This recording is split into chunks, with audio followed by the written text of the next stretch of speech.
40 years ago, life in Australia felt completely different. The world moved slower, days seemed longer, and childhood felt like a never-ending adventure. Back then, the evening routine in many homes started with the television turning on to watch shows from networks like MTV that were beginning to shape youth culture around the world. Video games were just starting to enter homes, and many kids dreamed of owning a console from Atari, but the truth is most Australian kids spent far more time outside than inside. Neighborhood streets were filled with the sound of bikes rolling across the pavement, cricket balls bouncing on driveways, and kids shouting across fences asking if their friends could come out to play. Parents rarely worried about where their kids were every minute of the day. There were no smartphones, no tracking apps, and no social media notifications telling everyone where you were. When kids left the house after breakfast, they might spend the entire day exploring the neighborhood, riding bikes through quiet streets, climbing trees in nearby parks, or walking down to the local oval to kick a footy around with friends. The only real rule most parents had was simple and easy to remember: be home before the streetlights came on. If those lights flickered on and you were still out riding your bike somewhere down the road, you knew you had better start pedaling home quickly. Summer holidays in Australia were especially unforgettable. The sun felt endless, and many families packed their cars and headed to the beach. Kids piled into the back seats of station wagons with towels, surfboards, and picnic baskets stacked everywhere. Safety rules existed back then, but they weren't always taken as seriously as they are today. Seat belts were often ignored, and children sometimes sat wherever there was room, even in the back cargo area of the car facing the rear window. Some dads even let their kids sit on their lap while steering slowly through quiet streets, something that would definitely raise eyebrows today. Long drives across Australia felt like real adventures. The radio played music while hot air blew through open windows, and kids stared out at endless highways, dusty landscapes, and roadside diners. Without tablets or streaming services, children invented their own entertainment. Some counted passing cars, some watched clouds drift across the sky, and others played word games with their siblings for hours. Gas stations sold maps that families used to plan their journeys, and every trip felt like a small expedition across a huge country. Communication also worked very differently. If you were out somewhere and needed to call home, you had to find a payphone. They stood outside shops, near train stations, and along busy streets.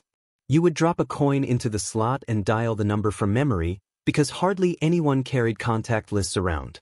And if you didn't have the right coins, there was always the famous collect call trick, where parents would hear the operator announce that they had a call from, "I'm at the skate park, come pick me up."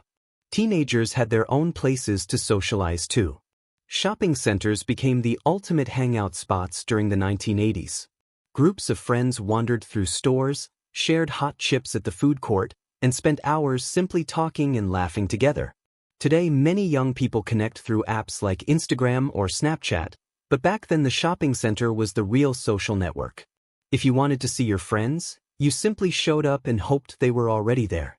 Another thing that might surprise younger generations is how common smoking once was. People smoked almost everywhere. It wasn't unusual to see someone light a cigarette inside a restaurant, in the car, or even inside their home with the windows barely open. At the time, many people didn't fully understand the long-term health risks. Over the years, awareness campaigns and public health messages helped change attitudes towards smoking, especially efforts promoted by groups like the American Cancer Society and similar health organizations worldwide. Childhood independence also looked very different during that era. Many Australian kids were what people called latchkey kids. Both parents often worked, so children came home from school, unlocked the front door themselves, and spent a few hours alone until their parents returned from work. As long as kids knew how to call the emergency number, usually 911 in American media, though Australia had its own systems, parents felt comfortable giving them that responsibility. Older brothers or sisters often looked after the younger ones, making simple snacks or finishing homework before dinner time. School life had its own differences as well. Lunchboxes were packed with simple homemade food, and peanut butter sandwiches were extremely common. Awareness about food allergies wasn't nearly as widespread as it is today.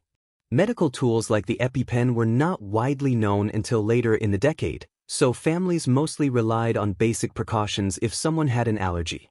Looking back now, it's amazing how much life in Australia has changed over the last 4 decades.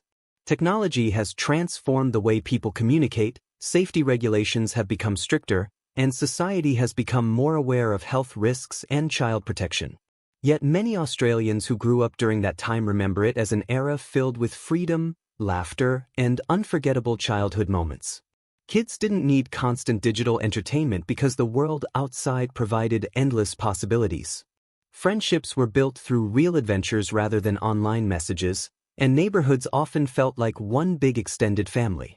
It wasn't a perfect time, and life certainly had its risks, but the memories of long summer days, bikes leaning against front fences, and racing home before the streetlights came on remain some of the most treasured memories for those who lived through it. Life in Australia during the 1980s also had a special rhythm that revolved around school days, weekend adventures, and simple routines that many people today might find hard to imagine.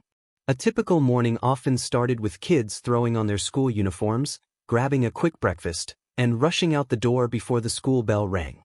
Schoolyards were loud and full of energy, with kids running across dusty ovals, trading snacks from their lunchboxes, or kicking around a football before class began. Lunchtime was a highlight of the day. Children gathered in groups under shady trees or on concrete steps, opening metal or plastic lunchboxes packed with sandwiches, fruit, and sometimes a sweet treat. Peanut butter sandwiches were incredibly common back then, and hardly anyone worried about allergies the way people do today. Medical awareness was still developing, and devices like the EpiPen would only become more widely recognized later in the decade. After school, the real fun usually began. Instead of going straight home to video games or phones, most kids rushed outside to meet their friends. Bikes were the ultimate symbol of freedom. With a sturdy BMX or a simple road bike, kids could explore entire neighborhoods, race each other down quiet streets, or ride to the nearest park to spend hours climbing trees and inventing games. Helmets were rarely worn, and scraped knees were considered a normal part of childhood. Many parents simply expected their kids to figure things out on their own and return home before dinner. Entertainment at home also had its own unique charm. Families often gathered in the living room around a single television, waiting for their favorite programs to begin. Watching TV felt special because there were only a few channels, and everyone watched the same shows at the same time. Music culture was also exploding during the decade, with music videos becoming incredibly popular thanks to channels like MTV that were influencing young audiences all over the world. Teenagers talked about their favorite songs the next day at school, and many dreamed about the day they could buy their own stereo system to blast music in their bedrooms. Video games were beginning to make their mark as well. Some lucky households owned a gaming console from Atari, and kids gathered around the television taking turns trying to beat each other's high scores. The graphics were simple and blocky, but at the time they felt incredibly exciting and futuristic. Still, even with video games becoming more popular, many kids preferred spending time outdoors. Weekend afternoons often meant heading to the local beach if you lived near the coast. Australia's beaches were full of families swimming in the surf, building sandcastles, and sharing picnics under colorful umbrellas. Surfboards rested in the sand while kids chased waves and ran along the shoreline until the sun started to set. For teenagers, weekends often meant meeting friends at the shopping center. Malls became the unofficial social hubs of the 1980s. Groups of friends wandered through clothing stores, visited record shops to browse the latest albums, and spent their pocket money at arcades filled with flashing lights and electronic sounds. Today, many young people connect through apps like Instagram or Snapchat, but back then friendships were built face-to-face while sitting in food courts sharing chips and milkshakes. It was a time when childhood felt adventurous, friendships felt stronger because they were built through shared experiences, and the world seemed wide open for exploration. Kids didn't need constant notifications or online updates to feel connected. All they needed was a bike, a few good friends, and the promise that when the streetlights came on, it was time to race home before dinner. When people think back on those memories now, they realize that while technology has transformed the world in incredible ways, there was something special about those simpler days in Australia when life felt slower, communities felt closer, and every ordinary moment had the potential to become an unforgettable memory. Thanks for taking this trip back to old Australia with us. If these memories brought a smile to your face, don't forget to like the video and subscribe for more nostalgic stories.